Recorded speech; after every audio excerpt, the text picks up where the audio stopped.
PT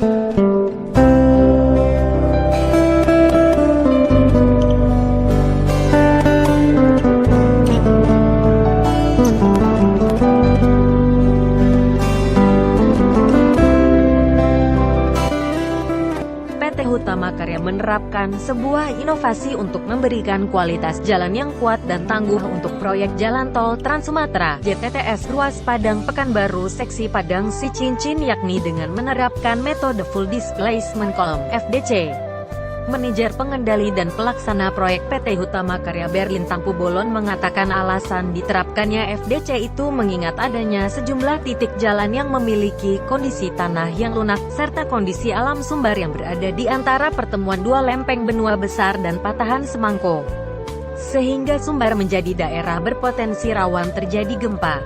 FDC dinilai dapat mengantisipasi terjadi kerusakan jalan tol akibat kondisi tersebut. Ada di beberapa titik kondisi tanahnya itu lunak, ditambah sumber daerah rawan gempa, jadi perlu kita atasi supaya jalan tol tetap aman. Salah satu solusinya adalah dengan menerapkan metode sistem FDC, dengan kedalaman mulai 15 meter hingga 20 meter, katanya di Padang beberapa waktu yang lalu. Khusus untuk seksi Padang Sicincin, FDC itu diterapkan mulai dari ST 4+200 sampai ST 6+050 dengan kedalaman FDC mulai 15 meter hingga 20 meter. Bervariasinya kedalaman untuk FDC itu melihat kondisi tanah itu sendiri. Diakuinya untuk kondisi tanah itu menjadi salah satu kendala yang dihadapi Hutama Karya, sehingga membuat Hutama Karya melakukan sejumlah metode perbaikan tanah dasar, yaitu dengan metode replacement, cermaton, PVD plus preloading, dan metode kolom grout modular, FDC. Itu kendala selain soal masih minimnya pembebasan lahan untuk dapat kita kerjakan. Ditambah lagi tanah yang bebas secara spot-spot saja dan tidak menerus, ujarnya. Berlin menjelaskan metode replacement itu adalah menggantikan tanah kembali dengan yang bagus dengan kedalaman 4 meter. Metode cermaton itu adalah memasang matras beton yakni untuk tanah lunak sampai kedalaman 12 meter.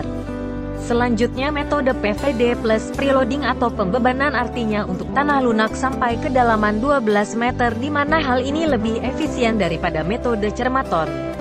Lalu metode kolom grout modular atau tiang bor FDC yakni untuk tanah lunak sampai kedalaman 20 meter.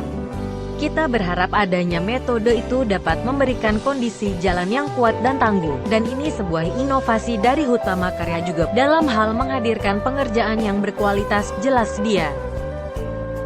Sementara berbicara terkait progres jalan tol seksi Padang Sicincin itu, Berlin menyatakan saat ini progres pelaksanaan pembangunan jalan tol ruas Padang Pekanbaru seksi 1 Padang Sicincin telah mencapai 41% sampai akhir April tahun 2021. Dengan adanya progres dan pengerjaan itu telah menunjukkan bahwa proyek jalan tol Padang Sicincin tetap jalan dan tidak ada yang berhenti, seperti adanya pemberitaan yang beredar beberapa waktu yang lalu. Dan untuk jalan tol Padang Sicincin ini agar dapat segera cepat dapat dimanfaatkan oleh masyarakat Sumatera Barat, untuk tahap 1 dioperasikan dengan membuat exit dan entrance tol pada STA 6+200 di Kayu Kapur Nagari, Sungai Bulu Selatan, Kecamatan Batang Anai. Sebelumnya Direktur Operasi 3 Hutama Karya Kuncoro juga menjelaskan dalam proses pembangunannya, PT Hutama Karya Persero, selaku owner Jalan Tol Trans Sumatera (JTTS) ruas Padang Sicincin mengikuti sepenuhnya arahan dan kebijakan yang diberikan oleh regulator yakni Kementerian Pekerjaan Umum dan Perumahan Rakyat (PUPR) sebagai instansi teknis yang mengawal penugasan pemerintah kepada PT Hutama Karya. Serta untuk kegiatan pembangunan selanjutnya dilaksanakan, PT Hutama Karya akan menyesuaikan dengan ketersediaan lahan serta arahan dan instruksi dari Kementerian Pekerjaan Umum dan Perumahan Rakyat. Jangan lupa like, komen dan subscribe. Terima kasih.